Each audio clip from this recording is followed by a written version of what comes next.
Hi hello ನಮಸ್ತೆ. ನನ್ನ 3ನೇ ಬ್ಲಾಗ್ಗೆ ಎಲ್ರಿಗೂ ಸ್ವಾಗತ. ನನ್ನ ಟಾಪಿಕ್ ಇವತ್ತು ನನ್ನ ಮದುವೆಯ ಶಾಪಿಂಗ್. ನಾವು ಬ್ಯಾಂಗ್ಳೂರ್ಗೆ ಅರ್ಲಿ ಮಾರ್ನಿಂಗ್ ಎದ್ದು ರೆಡಿಯಾಗಿ ನಾನು, ಕಸಿನ್, ಅಮ್ಮ, ಅತ್ತೆ ಎಲ್ಲರೂ ಕೂಡ ನಾವು ಶಾಪಿಂಗ್ ಹೋಗಿದ್ವಿ ಬ್ಯಾಂಗ್ಳೂರ್ಗೆ. ಅಲ್ಲೇ ಒಂದೇ ದಿನಕ್ಕೆ ಎಲ್ಲನೂ ಕೂಡ ಕಂಪ್ಲೀಟ್ ಮಾಡ್ಕೊಂಡು ಬರೋಣ, ಏನೇನು ತೊಗೊಬೇಕು ಅದೆಲ್ಲನೂ ಪರ್ಚೇಸ್ ಮಾಡ್ಕೊಂಡು ಬಂದುಬಿಡೋಣ ಅಂತೇಳ್ಬಿಟ್ಟು. ಯಾಕೆಂದರೆ ನಮಗೆ ಟೈಮ್ ಇದ್ದಿದ್ದು ಮದುವೆಗೂ ಎಂಗೇಜ್ಮೆಂಟ್ಗೂ ಜಸ್ಟ್ 1 ಮಂತ್ ಅಷ್ಟೇ. ಆ ಗ್ಯಾಪಲ್ಲಿ ನಾವು ಎಲ್ಲನೂ ಕೂಡ prepare ಮಾಡ್ಕೋಬೇಕಿತ್ತು.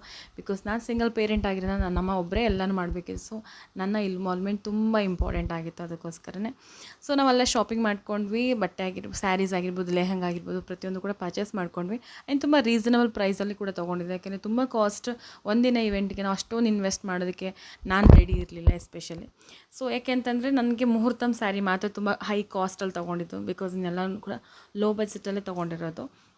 So one more thing, ನಾವು ಹೋಗಿದ್ದಿನಾನೇ ನನ್ನ ಹಸ್ಬೆಂಡ್ ಮನೆಯವರು ಕೂಡ ಶಾಪಿಂಗ್ ಹೋಗಿದ್ದರು. ಅವರು ಕೆಲವೊಂದು ಫೋಟೋಸ್ಗಳೆಲ್ಲ ನನ್ನ ಹತ್ರ ಶೇರ್ ಮಾಡ್ತಾಯಿದ್ರು. ರಿಂಗ್ಗಳಾಗಿರ್ಬೋದು, ಜೊತೆಗೆ ತಾಳಿ ಆಗಿರ್ಬೋದು. ಬಟ್ ಈ ತಾಳಿ ನೋಡ್ಬೋದು ನೀವು, ಇದು ಕೇರಳ ಸ್ಟೈಲ್ ತಾಳಿ. ನಮಗೂ ಕರ್ನಾಟಕಕ್ಕೂ ಅವ್ರ ಕೇರಳ ಸ್ಟೈಲ್ ತಾಳಿಗೂ ತುಂಬ ಡಿಫ್ರೆನ್ಸ್ ಇದೆ. ಯಾಕೆಂದರೆ ಸೊ ನಾವು ನೋಡ್ತಿದ್ದು ರೆಗ್ಯುಲರ್ಗೆ ಬೇರೆ. ಬಟ್ ನಾನು ಅಂದ್ಕೊಂಡಿದ್ದೇನೋ ತಾಯ್ತ ಥರ ಇದೆಯಲ್ಲಪ್ಪ ಅಂದ್ಕೊಂಡೆ. ನಮ್ಮ ಅಮ್ಮನೂ ಸೇಮ್ ಅದೇ ಹೇಳಿದ್ರು, ಇದೇನು ತಾಳಿ ಹೋಗಿ ತಾಯ್ತ ಥರ ಇದೆಯಲ್ಲ ಅಂದ್ಬಿಟ್ಟು. ಸೊ ಆಮೇಲೆ ಏನು ಮಾಡೋಕ್ಕಾಗತ್ತೆ, ನಮಗವ್ರಿಗೂ ತುಂಬ ಡಿಫ್ರೆನ್ಸ್ ಇರುತ್ತಲ್ಲ. ಬಿಕಾಸ್ ಒಂದೊಂದು ಸಂಸ್ಕೃತಿ ಒಂದೊಂದು ರೀತಿ ಇರುತ್ತೆ ಅಂತ ಯೋಚನೆ ಮಾಡಿಕೊಂಡು ಸೊ ಅವ್ರು ಏನೇ ತೋರಿಸಿದ್ರು ಓಕೆ ಅಂತ ಅಂದ್ವಿ ಅಷ್ಟೇ.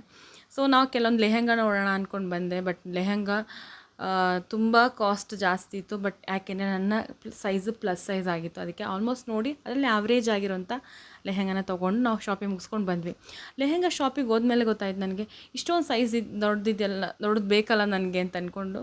ನನಗೂ ಒಂದು ಸತಿ ಯೋಚನೆ ಮಾಡಿ 1 ಮಂತ್ ಗ್ಯಾಪ್ ಇದೆಯಲ್ಲ, ಸ್ವಲ್ಪ ಸಣ್ಣ ಆಗೋಣ ಅಟ್ಲೀಸ್ಟ್ ಅಂದ್ಕೊಂಡು ನಾನು ಜಿಮ್ಗೆಲ್ಲ ಹೋದೆ. ಬಟ್ ಜಿಮ್ಗೆ ಹೋಗಿ ಕಾಲು ನೋವು ಮಾಡ್ಕೊಂಡ್ಮೇಲೆ ಗೊತ್ತಾಯಿತು, ಇಂಥ ಸಾಹಸಕ್ಕೆಲ್ಲ ಕೈ ಆಗಬಾರ್ದು, ನಾವು ಇರೋದ್ರಲ್ಲಿ ಹ್ಯಾಪಿಯಾಗಿರಬೇಕು ಅಂತ. ಓಕೆ, ಟಾಟಾ.